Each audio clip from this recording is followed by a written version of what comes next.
What do you think of that, Dan? I like it. I like it. What do you got?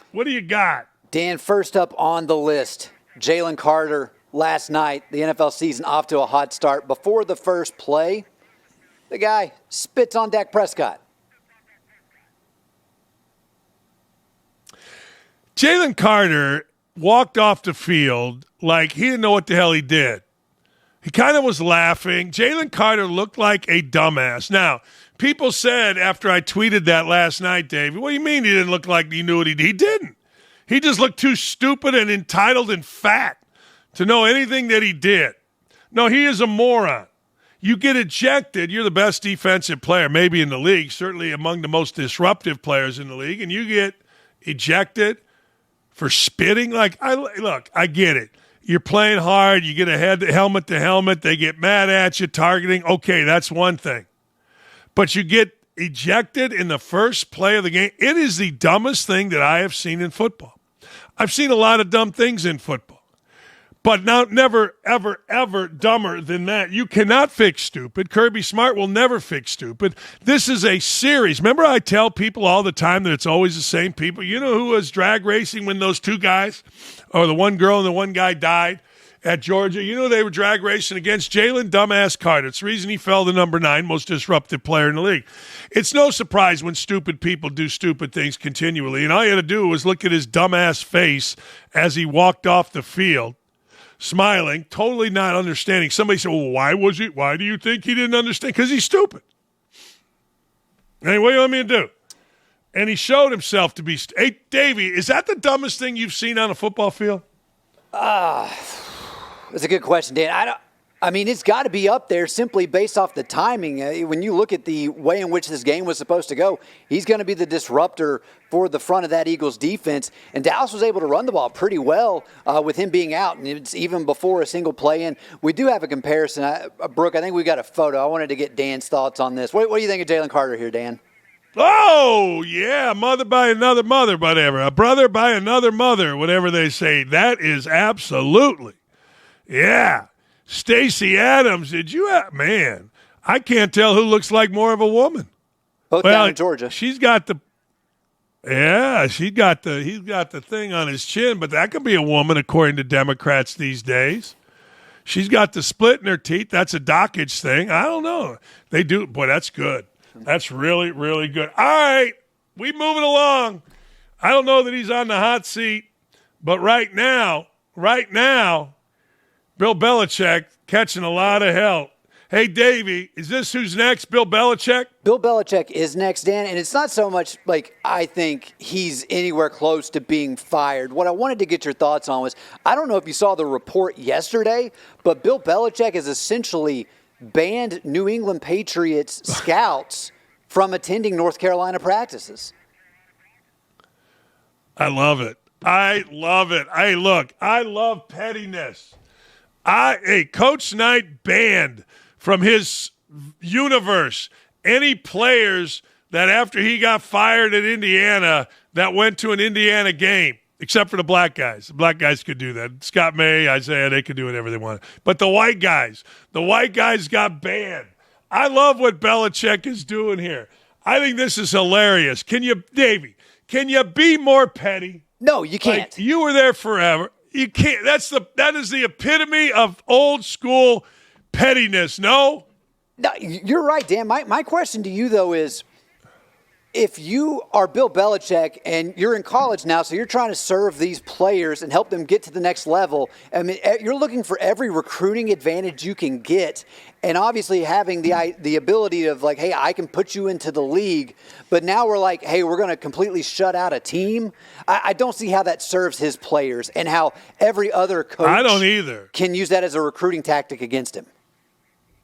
I don't know what the relationship is between Bubba Cunningham, the athletic director, and Belichick. I don't know, if Bubba is subservient to Belichick. But in my world, this would be grounds for me to go into Belichick and say exactly what you said right there. Exactly.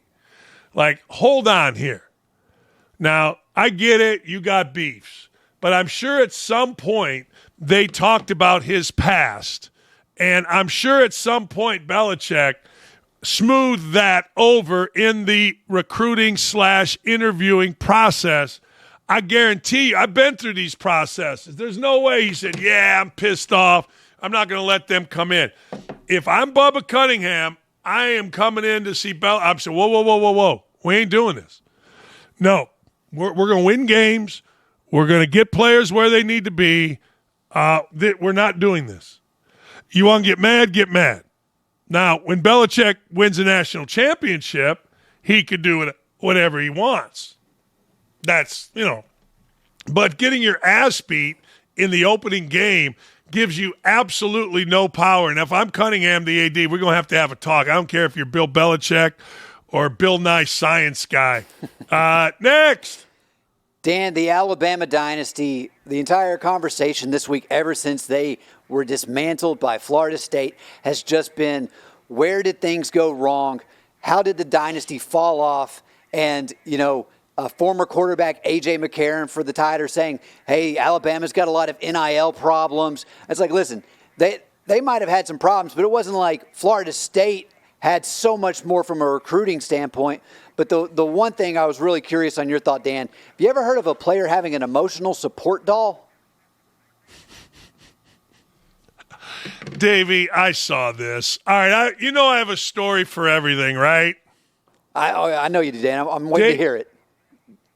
Davey, my first game as a head coach. Now, you got to understand, winning and losing is death to me. Like, I don't mean sorta. I mean depression and death. And so we're at St. Bonaventure. And St. Bonnie went to the Sweet 16 that year, and I knew they were good. But this is my first game. I'm playing walk-ons and freshmen.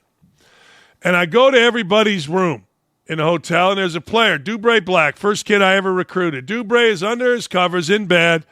Go, Dubes, how you doing? And I can tell there's something in bed with him. I can tell there's something there, Davey, and it's too small to be a girl, and it's too big to be a beer can. So I'm like, yo, Dubes, what you got there, man? Nothing, coach. Nothing. What do you got? I pull open. He's got a doll in bed with him. So my happiness, Davey, as a coach when I saw this, depends on a guy sleeping with a doll. Davey, true story. I put him in the game first half, and I'll never forget this kid's name. He was a really good player. His name was Rashad Palmer. He became a star in the NCAA tournament for St. Bonnie. As I said, they went to the Sweet 16. He runs over my man Dubray, like on a charge. Dubray is laying there on the other end of the court, and I wait a little bit, and I walk out there, and he's okay. I go, yo, Dubes. Yeah, coach, he's kind of sitting. I go, you think that truck, Rashawn Palmer, that hit you, slept with a fucking doll last night? And I turned away and walked away. Oh, man. So, I saw, like, what are we doing? Like, so I guess my point is, this is not a new thing. No, but this is right. That's Ryan Williams. I would not want to be him answering questions whenever he eventually gets to the NFL Combine from everybody about having a T-Rex stuffed animal to help him get through his tough times. And Davey, to make it worse, he had a bad game. He's got his fingernails painted. I've seen, he was the superstar last year, the wide receiver as an 18-year-old or 17-year-old freshman. No bueno. No, hey, when you play bad, no. I don't know that Caleb DeBoer is going to be able to fix these problems. I really don't. And I don't know this is considered a problem, but what I do know is they didn't play well. He didn't play well, and this is a tough look for a football player. Next! Dan, speaking of a tough look, UCLA, they had an abysmal performance against Utah. Deshaun Foster, we've talked about him for a couple of years now. He had a really weird introductory press conference for Big Ten Media Days his first year. But after they got destroyed 43-10 to Utah, he said, I thought we were close. Davey, I saw that. And to your point about the introductory press conference, he gave basically a Wikipedia on where UCLA is, and it was the dumbest thing I've ever seen, Davey. Davey, I'm going to read from your text, and you tell me 13-0 lead, 23-7 at half, 30-10 at the end of the third, 43-10, 50 plays, for UCLA, 80 the other way, 492 yards for Utah, 220 yards. And, of course, everybody's favorite in Tennessee, Nico, played like complete ass. I don't know what this guy was looking at, but what is wrong with you to even, I get it. He's an appeaser. He's not really a coach. He's a cheerleader. But, damn, Ray Charles could see that game was over as soon as it started. I mean, Davey, what the hell? It was rough, Dan. It was. I mean, hey, listen. I set up watched that entire game. I mean, it's like, they say if you have an erection longer for 4 hours, Dan, you need to go to the doctor. That's what it was like watching that game as a Nico hater on that one.